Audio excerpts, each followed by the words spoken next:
Joining us now is MP Craig Mackinlay, whose life changed in an instant last September. Yeah, what started with Craig feeling unwell quickly escalated into a life-threatening battle with septic shock. And Craig's journey is nothing short of remarkable. From being told his chances of survival were just 5%, undergoing a quadruple amputation to just 6 months later, then returning to Parliament.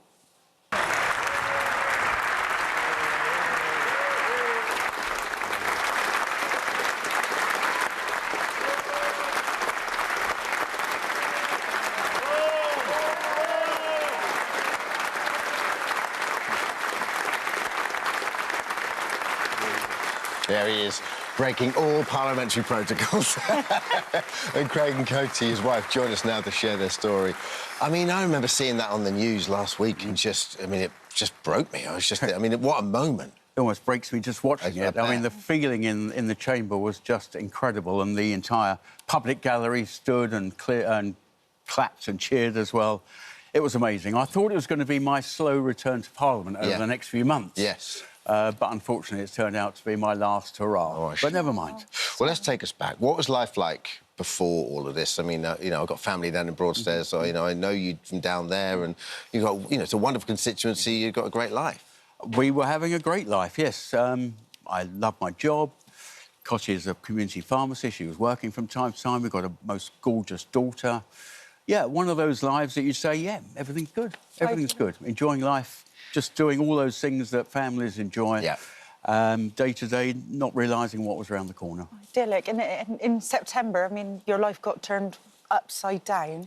Craig, can you just talk us through what happened? Because you weren't quite feeling well, but you didn't actually feel like you needed to go to hospital at the time, did you? No, not at all. I mean, I was at work on the 27th of September, normal day, feeling a little bit unwell, but, just like you do. Don't think much of it. We were due to go on holiday the next day, so I came home from work, went to bed a bit earlier than I would normally because it was one of those early morning flights, and felt OK, and was violently sick during the night. But even then, I thought, well, who knows? Could be a bit of anything. We all get that from time to time.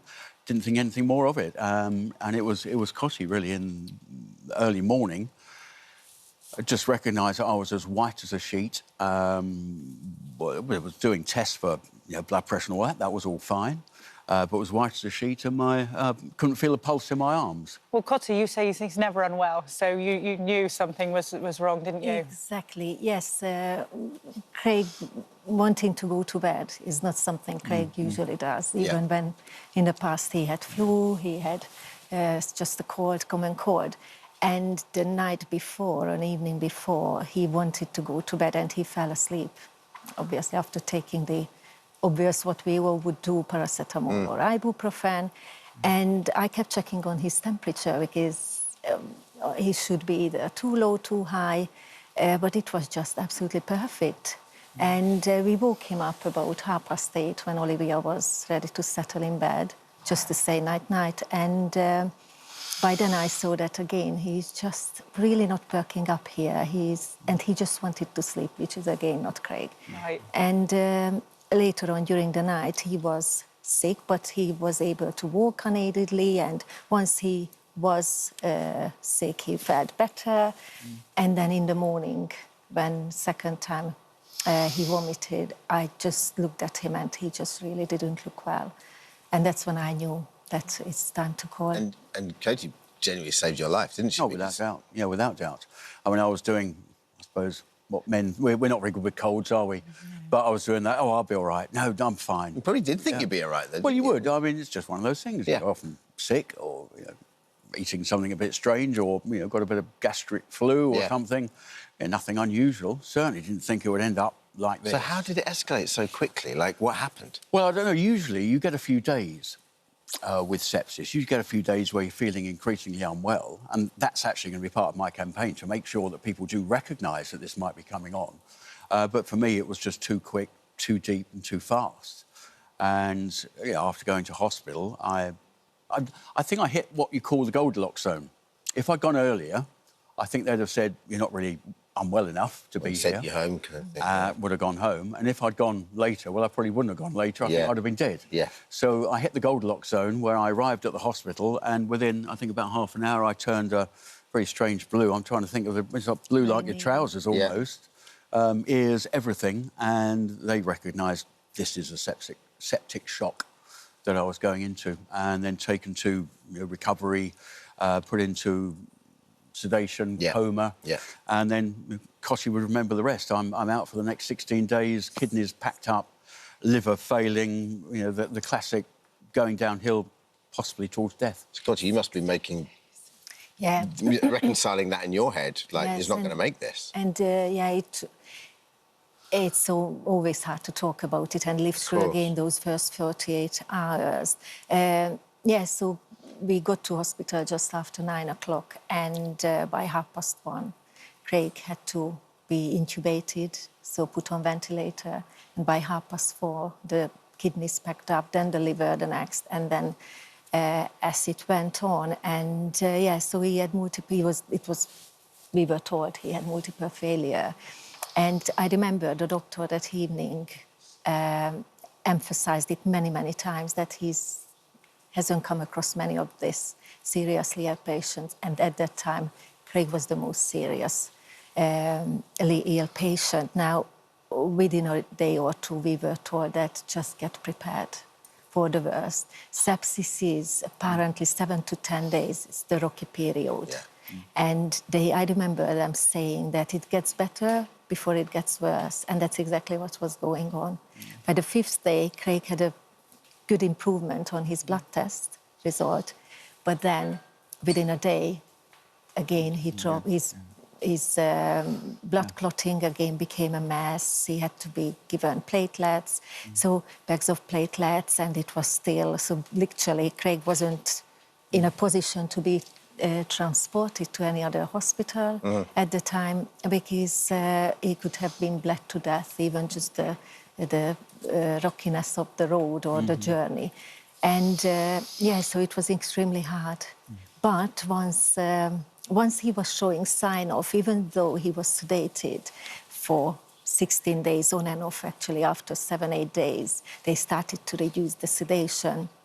He was making movements with his eyebrows, his facial muscles started to move, and he heard voices or certain music, or I was playing radio, audio books. So, and he was communicating. That was wonderful. So by after then, 16 days, I could not imagine what those 16 days would have ever been like for you. And then, he's woken up. But then when did you realise that, amputation was on the cards? That was probably 8 to 10 days into Craig's illness, we were told, and we saw the discoloration on his toes and fingers, but really the final digits rather than a thumb. But interestingly, both thumbs were very quickly showing that they weren't getting the good enough blood supply there.